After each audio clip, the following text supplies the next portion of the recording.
topics and opinions expressed on the following show are solely those of the hosts and their guests and not those of W4WN Radio, its employees, or affiliates. We make no recommendations or endorsements for radio show programs, services, or products mentioned on air or on our web.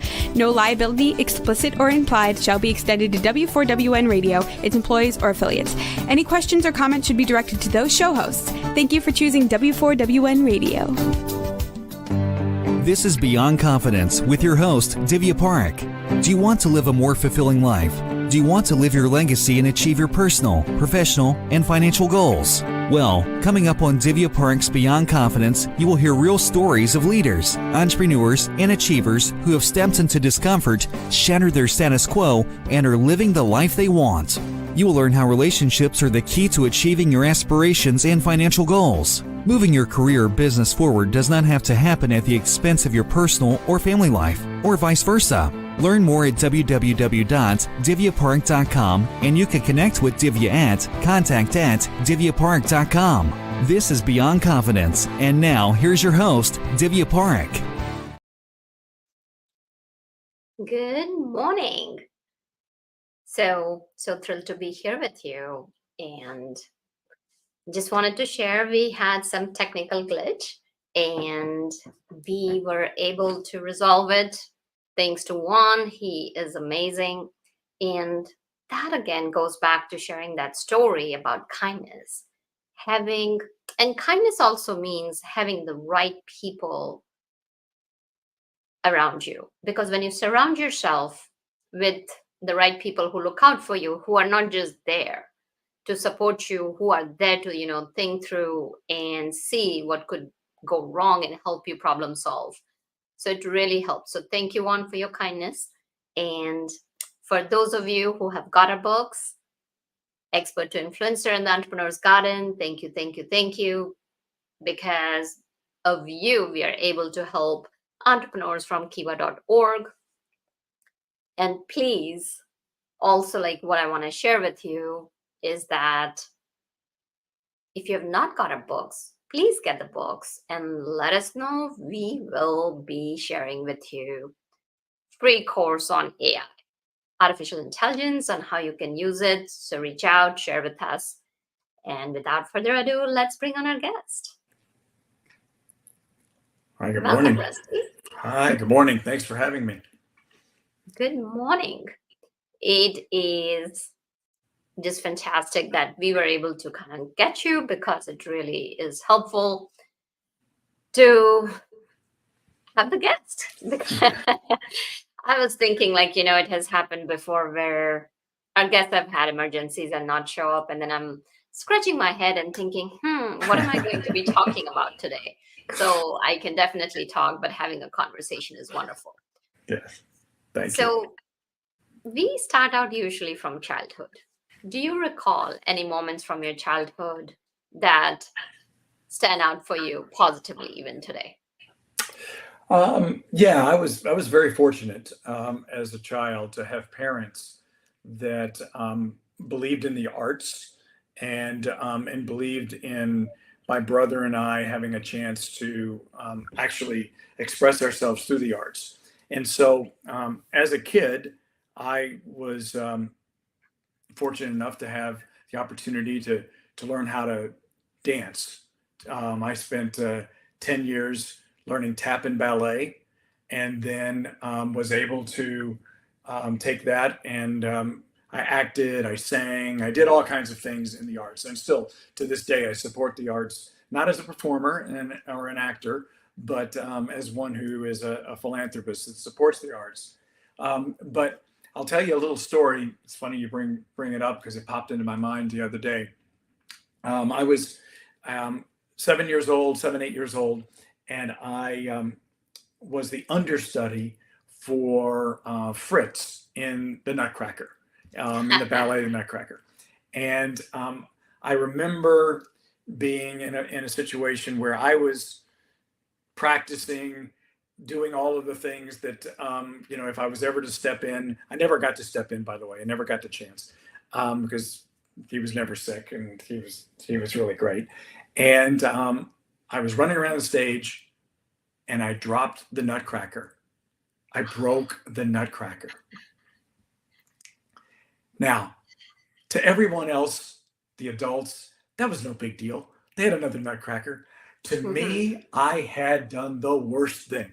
Like Oh. it was the failure of the failure, right? That I had broken the nutcracker, and I cried, and I thought I'd never get a chance, and everything. And I remember the director coming up to me and putting his arm around me and said, "If that's the worst thing in life that life ever gives you, you're going to be a lucky and fortunate young man." And and that stuck with me. And I think it's a little bit about, for me, um, at that young age, there was a couple of lessons in there. One is, I was doing my best. I was trying to prepare to get ready in case my moment ever came, and I was taking, I guess, my own little risk by taking the nutcracker and doing the thing that I needed to do. But those things don't always work themselves out, but they do work themselves out. And that we have to take those risks, and we have to always try to be prepared and always try to be ahead of the situation. Um, and then it was also, an understanding that, for me, that, you know, there are many, many things in life that are going to run into us, that we're going to run into, that are being a lot worse. And every time you drop the nutcracker or you break the nutcracker, there probably going to be something else that will be worse than that. And we just get over things and we move forward. And Mm. so uh, hadn't thought about that for years. Came up to me the other day, and now you asked me the question. So it's really funny. Yeah, no, it's so profound that everybody drops the nutcracker, and it's so symbolic of our failures. And we are so hard on ourselves, thinking that we cannot make any mistakes. And that's our first mistake in itself. That's right. That's right. That's right. So, beautiful story. So, as you grew up, I know you are in tech. Were you interested in technology since you were young, or was there an event in your life that moved you towards it? Well, what I would say to you is that technology is really anything that's been invented within our lifetime, right? So there are a Hmm. lot of things that were invented during my lifetime as a child that I saw and used for the first time. And I go back to a little bit here with my father. My father was also an audiophile. And so he built his own speakers, his own amplifiers, his own Oh, wow. receivers. Yeah, and it was back when you could do those things. These days, it's really difficult to, we don't I guess we could build our own computers. I guess people do, but why would you anymore? But but I was always fascinated, by watching him, take these tubes, these cathode ray tubes, and put them in, and all of a sudden, music could come out of it. And so I was always fascinated by what technology might have been, or might be. And then when I was in college, it was the beginning of where, these big, huge computers would sit in large rooms, and only a few people got access to them. Only the database administrators. All the rest of us would go to them and say, "Here, run my Fortran cards," or "This is what you want out of it." And I got a chance, early in college, and it was just like a part-time job at night, where I would shut down the computer. I would back up the disks, and these were huge, big disks that you would take out, and then you would put in, and you would slide back in, and the campus-wide computer would go down at 10 o'clock every night. Needed to be backed up, and I got a chance to do that, and I thought that was really cool. And I would just sit around and I would play, on this little, really wasn't a personal computer yet at that time. It was basically just a terminal, and you could, play around with it and program in little, animations and things like that. And I thought that was really awesome. And then I just sort of stepped away from all of it. I was in radio and television, and I was doing those things, and I was like looking at technology and wondering, where it was going to go, but I was not a particular user of it. And then I really came back to it when I was, recruited to become the head of HR, for a video game company. electronic arts, EA, people would know it as mostly. And that was in the late 90s. And boy, I was thrust into it because all of a sudden I was living in Silicon Valley. And, the internet had only shown up about 4 years before that we all could get access to it. And so, yeah, since then, it's just been an immersion of technology. And, I heard you mention, in the prologue here about what you're going to do with AI, and I'm fascinated with that and trying to stay, on the cutting edge of where does artificial intelligence go, and what's our responsibility to AI, and what's AI's responsibility, and those who build it back to us. And so, we live in a fascinating and amazing time where technology moves a lot faster than we can. My friend Kevin Kelly, who was the founder of Wired magazine, he wrote a great book called What Technology Wants. And he actually believes technology is its own kingdom that moves alongside the other kingdoms, and that it evolves whether we like it or not. And yeah, so I am fascinated by it.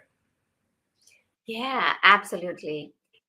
So it is interesting that you were in, as you mentioned, that you were on the radio show and TV, you were in the media, and from there you made the transition into being head of HR, although it was for a company that was in your field.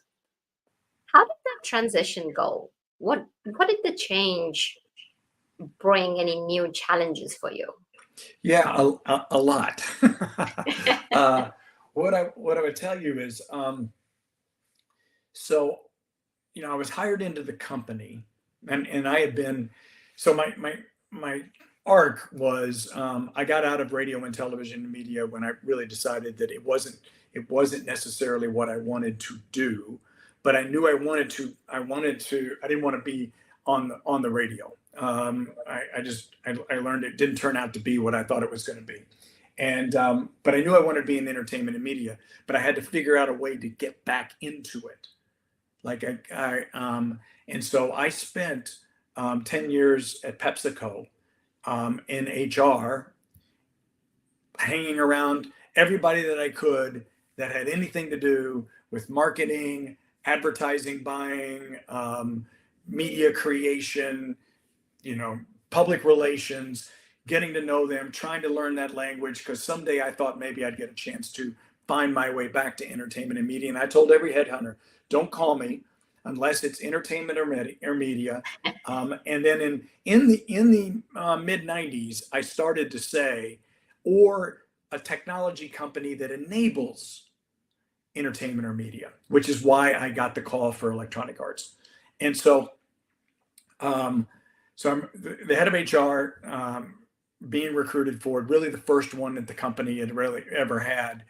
And it's so funny because here I didn't have any of this technology background, but I was getting recruited into a technology company. And my boss, the CEO at the time when he was recruiting me, was like, I think you're great. I think you can do everything we want you to do. But, this company is full of software engineers and software animators, and I've got to stand up in front of them and say why I hired you versus going out to a traditional technology company and bringing somebody in, because you're going to be responsible for hiring them, developing them, making sure that they reach their full potential, helping us organize, figuring out the culture, strategies, all those kind of things. And it's just one missing piece in the jigsaw puzzle for me. And I need your help in figuring out, how that all comes together. And basically he was looking for a story. What's the story that I can tell people? And I said to him, well, Larry, you got to think about it this way. I went to Purdue. And he goes, yeah, I know it's a great engineering school and all that stuff, but you were a liberal arts major. And I said, yeah, I know. I said, but I dated a girl who was a material science engineer. And he goes, all right, you've lost me. You've lost me. What are you talking about? And I said, well, you have to understand, for most of my time in college, I hung around engineers. And I learned their aspirations, their fears, their insecurities, the way they learn, their difficulties in social interactions when you're so technically minded, their need for validation, their need to understand that what they're working on has more than just a task. It has to have purpose, and for them to put their entire being into it, and just how vulnerable it is to be anybody who creates anything. And I said, you take that along with my creative background. I said, that's why I think I could do it. He goes, perfect, perfect. You answered my story. And so I got hired. And by the way, it was quite a hiring process. It was 15 different people, 3 different visits. We called it the gauntlet.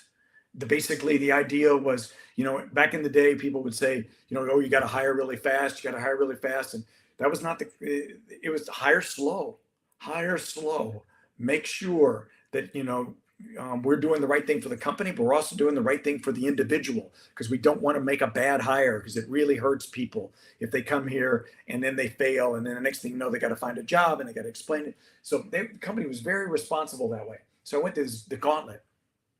I get hired, and I go there, and I'm totally lost. I'm totally lost. I would go left, everybody else would go right.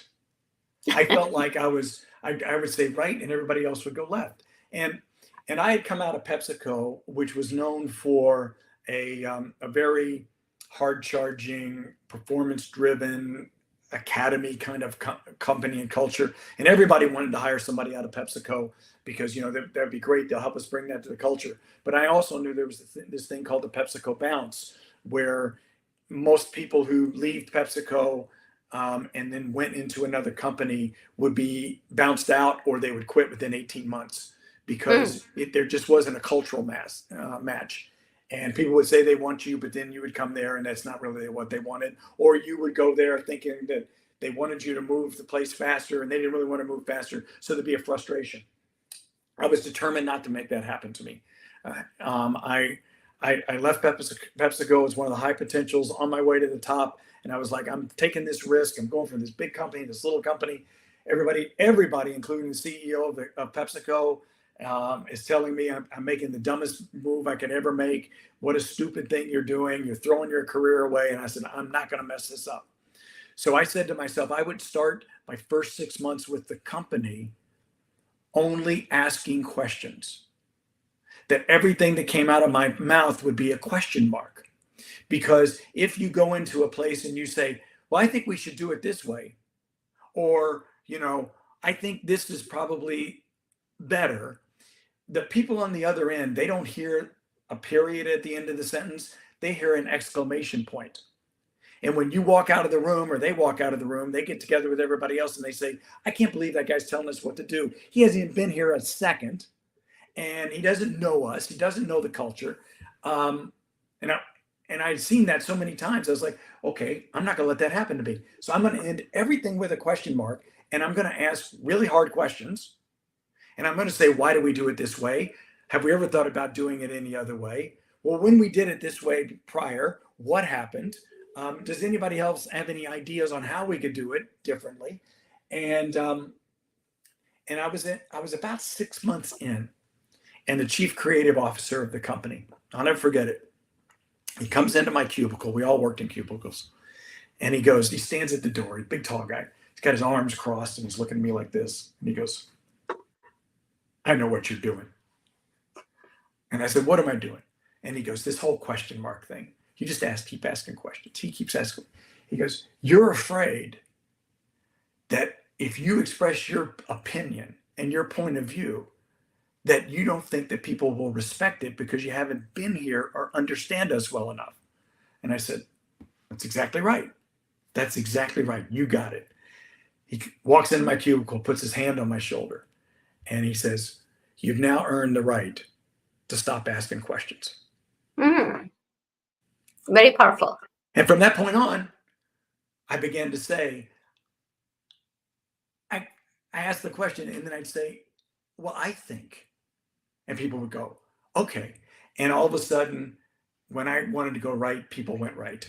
Or I wanted to go left, they went left. And it was almost, Divya, like something in a science fiction movie where like you're behind the plasma, and you're trying to work your way through it, and you pull your way through it, and on the other side, there it is. Or maybe it's the Chronicles of Narnia in the back of the closet, you're open it up, and all of a sudden there's a new world. And from that point on, I was one of them. And it was great. But those first 6 months, and I would just encourage anybody who's going into a new environment, new culture, changing industries, changing jobs, maybe getting promoted up into something that is, where you get up in the morning and you're in the shower going, I'm not sure I know what I'm doing yet. Use the power of the question mark. The power of the question mark. It's a very, very, very powerful tool, and it will give you confidence, and it will give you license to actually go into places that you probably shouldn't or couldn't go into when you're new. But you'll be able to go into those places because you'll be able to ask questions, and people will say, oh yeah, come here, let me tell you. People love to hear themselves talk. You're probably saying that right now about me. You're probably going, he loves to hear himself talk. He should shut up. You're on a podcast, so you're supposed to talk. Yeah, but people love to hear themselves talk. So Right. when you ask them questions, or you start with, tell me about you, and tell me about your dreams for the company or personally or professionally. People love to answer your questions. So the power of the question mark is really something not to be walked over. Yes, no, I completely agree with you, because as a coach and consultant, what has always happened is that when you step into any place with curiosity, and as you mentioned, people love to talk about themselves or they love to hear their own voices. What happens is that you're getting a deeper sense of who That's right. they are. And if you know who they are, then you are going back to what you said earlier, that you know what are their pain points, insecurities, dreams, desires. That helps you connect with them at a deeper level and get the pulse of it. Because so many, as I work with so many different executives from different companies, what happens is that they go in, as you mentioned, when you're in a new job or in a new environment, it's all about, how do I make my mark? How do I build my presence? So rather than focusing on that I need to establish my expertise, as you mentioned, using that power of question is powerful in itself. Yeah. So That and the importance of building relationships. That's and that's also what happens when you talk to people and you ask them questions. I think so many times, we all stumble in new jobs or new experiences or anything that we're trying new. And the question you have to yourself when you stumble is, will anybody be there to help pick you up, or will they just walk past you and let you just lay there? And the difference is the relationships. Like if you make a mistake and you have a lot of great relationships inside of a company early on, people will give you the benefit of the doubt, and then they'll come and they'll try to help you not make that mistake again or get over it. If you don't have those relationships, if you've come in and it's about you and you haven't built those, and you're trying to prove yourself, and it's just overly obvious, and you're not asking questions, you're doing it. When you stumble, there's likely a number of people who are going, it's okay. I don't think he or she fits anyway. And and that's a problem for everybody. yeah, and that's a really good point. So as you continued through your journey, and I know that you have been on board of directors from President Obama to multiple other prestigious boards. So share a bit about your journey and what are the lessons you have pulled together from being on board of directors that you could share with our audience. Sure. First of all, let me say this. Everybody should sit on a board of some type at some point in their life, because There's an old adage, where you sit is where you stand. And if you're in a company and you look at the board of directors and you have no clue why they do what they do, how they do what they do, who they are, what they go through, any of those things, you look at them as if they're some other entity. And they are not another entity. They are part of, and very important part of, the success of the company, and ultimately you as a part of the company. So learning how a board works and what they do and the pressures and all the things that they have under them is an amazing, amazing experience. And you don't have to be on a corporate board to do that. You can join a nonprofit board and get the understanding. Mm-hmm. And because boards are boards, they govern an entity. It just so happens that for-profit boards and nonprofit boards have a different tax code, but they do the same thing. They have a responsibility for fiduciary and governing and hiring and firing the leader of the organization, and understanding and setting the strategy and supporting the strategy of the organization, and making sure the organization is funded and growing and all those things, representing shareholders, donors, it doesn't matter. And so sitting on a board, if you want to be a CEO someday, or you want to be a large leader of an entity that would have exposure to a board of directors, go find yourself a board to sit on today. In your local community, small company, reach out. I mean, it's crazy the number of people who like, oh, well, I never get to be on a corporate board. Do you know how many startups that there are out there who are dying to have somebody who has expertise in sales, marketing, operations, technology, human resources? I mean, financial, it's crazy. They're all dying for it, but they won't approach because, oh, no, nobody would want to be on my board. I'm just a little company. Go find yourself one. Go find yourself. Okay. So that said, there's some learnings in there too. Hopefully I mentioned, but here's the thing that is the best learning when you sit on a board. You get the broadest vantage point of the organization. You're not stuck in a functional silo. You have to zoom out, be able to see the whole thing, and then bring it back into context and say, all right, where is this organization going? And do I believe from everything that I've seen that we're going in the right direction? If not, what's my point of view? So sitting on a board is a phenomenal thing because you get this, because you have this broad range of things. You have to bring it all inside of you, and you have to develop a point of view. And that point of view has to be informed. And so you have to get informed, and you have to be educated, and you have to learn, you have to know everything. And every time you have to formulate a point of view about something, you've learned twice. You've now learned not only what this organization would do, but you also learned about your next job that you're going to have, what you would do if you're in that situation. And so I've worked with many entrepreneurs that have no respect for their boards, have no respect for their funders. I mean, crazy enough, they don't they look at them as their enemy. It's a necessary evil until I make them go sit on a board. And then they come back and they go, I get it.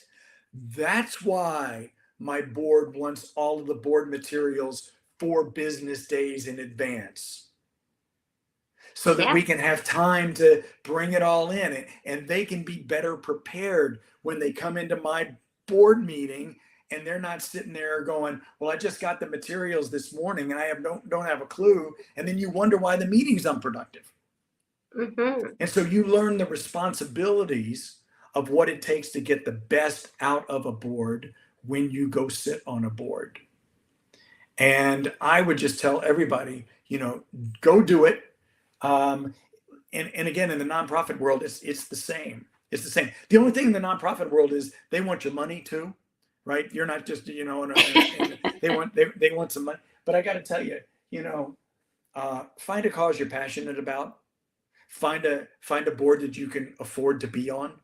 It can be a few $100s, and the board will be happy. But they've got your expertise. See, boards are for a CEO or for an executive director of an organization. Boards are like a jigsaw puzzle. And if they understand the philosophy, so if you have a jigsaw puzzle, on the front of the box, top of the box is a picture. And that's the picture you're trying to complete. And in a company, you have a strategy, or an organization, you have a long-range plan. And that's the picture you're trying to complete. And so you've got board members, advisors, staff members, funders, partners, anybody's got anything involved with the company. If you're in charge, you've got to basically take your picture, make them excited about your picture, and then cut up the pieces and give them one. And say, this is your role, and this is what you do to advance this organization. And when you're given one of those pieces, if it's organized and done well, you're given one of those pieces. That piece is really important, because if you don't fill in your piece, there's that little blank cardboard gray area that the picture doesn't come together. But when you do fill it in, you've learned something. You've accomplished something. You've made something better. And sitting on a board can give you that validation and that fulfillment, if you so choose to go do it. So what I'm hearing, I've had limited experience with nonprofit organization, and it definitely resonates with me, that when you are sitting over there, you're zooming out and looking at the entity as a whole, as an ecosystem, rather than just as one function, especially if you're in a functional silo, or even if you're a manager. That's right. And how from the resources to investment to whatever is being distributed. So tell us, how did you pull all of this together and bring it in your book with your partner? Yeah. So my friend Terry Brisbane and I wrote this book called The Faith Code. That's what it looks like, The Faith Code. And we wrote this book because 20 plus years ago, right after the iPhone came out, and Apple decided that they would open up the App Store, that people could build apps on their phones. We'll all remember, if we're old enough, the tagline, "There's an app for that."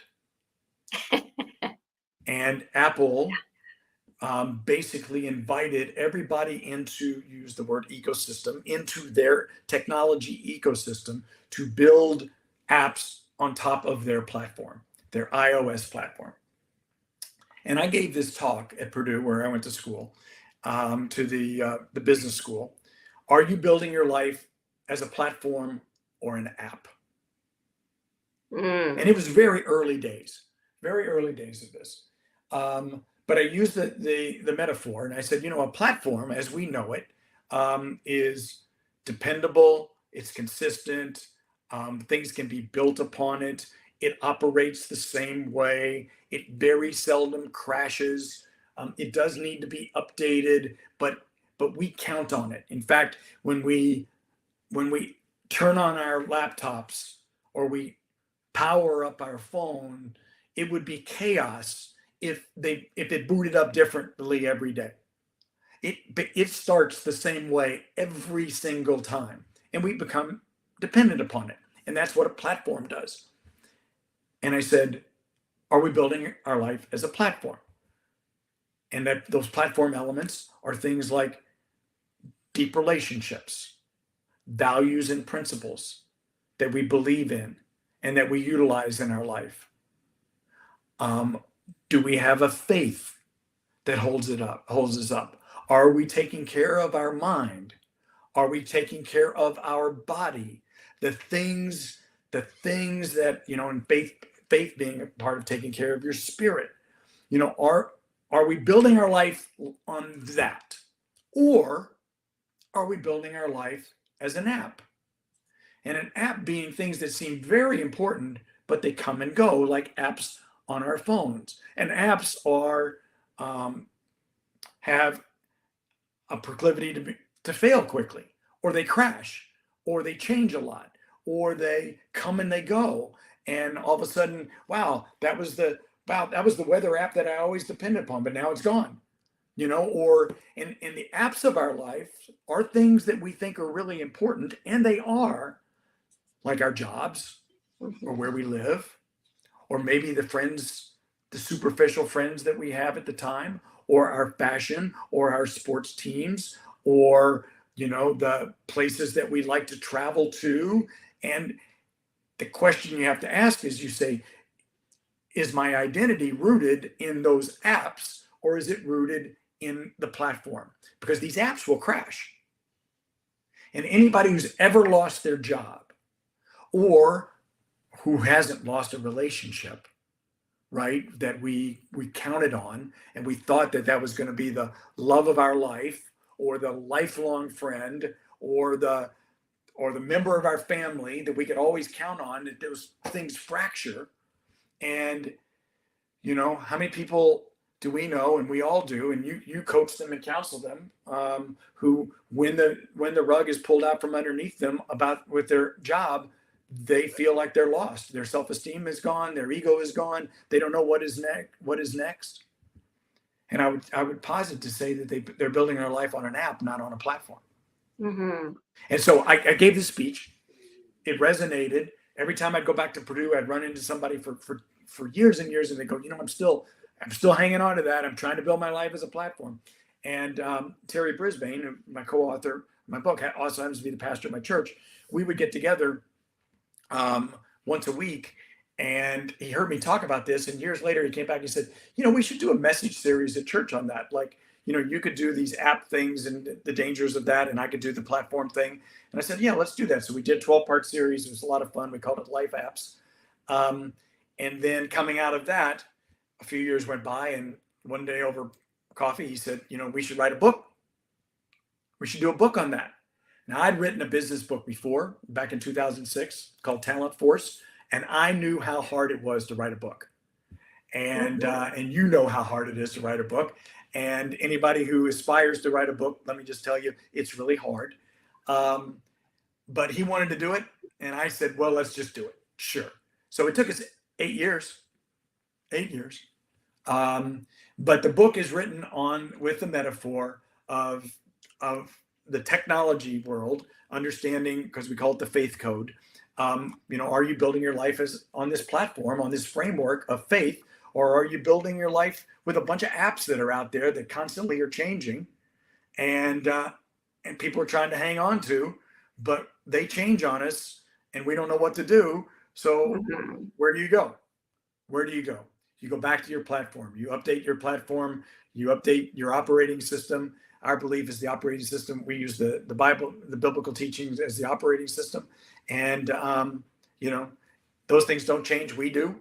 So you can go back and you can update yourself. And beautiful. Yeah. And that's what it is, having that operating system, whatever your faith is, whatever your belief is, having that faith that there is something bigger than you, something that will sustain you, because you're not there alone. That's and right. That's what helps you get through the challenging times. Rusty, thank you so much for your insights and in-depth sharing. So where can people find you, and where can they connect with you? Yeah, so you can find me on LinkedIn, or on my own website, which is rustyrueff.com. In the show notes or someplace you'll see it. It's rueff.com. And you can find the Faith Code, anywhere that you buy books. And would love to hear from you. If somebody reads the Faith Code and has a point of view or any interest in it, would love to hear. So and thank you so much for what you're doing for others, because what you're doing and helping people live beyond confidence is, is noble, but it's also, it's what brings us all together and keeps us going. We need people who encourage us and help us keep moving through this crazy life that we've been given. So thank you. Thank you, Rusty, for your kind words. Really appreciate that. And thank you for what you're doing. Just keep sharing your wisdom, because it helps people come out of the adversities and challenge. Sometimes just hearing a sentence, as you mentioned, very powerful. Are you living your life as a platform or as an app? What are you building in your life? So thank you. Thank you. And thank you, listeners, because without you, the show would not be possible. And thank you, Juan. Until next time, be well and take care. Thank you for being part of Beyond Confidence with your host, Divya Parekh. We hope you have learned more about how to start living the life you want. Each week on Beyond Confidence, you hear stories of real people who have experienced growth by overcoming their fears and building meaningful relationships. During Beyond Confidence, Divya Parekh shares what happened to her when she stepped out of her comfort zone to work directly with people across the globe. She not only coaches people how to form heart connections, but also transform relationships to mutually beneficial partnerships as they strive to live the life they want. If you are ready to live the life you want and leverage your strengths, learn more at www.divyaparekh.com. And you can connect with Divya at contact@divyaparekh.com. We look forward to you joining us next week.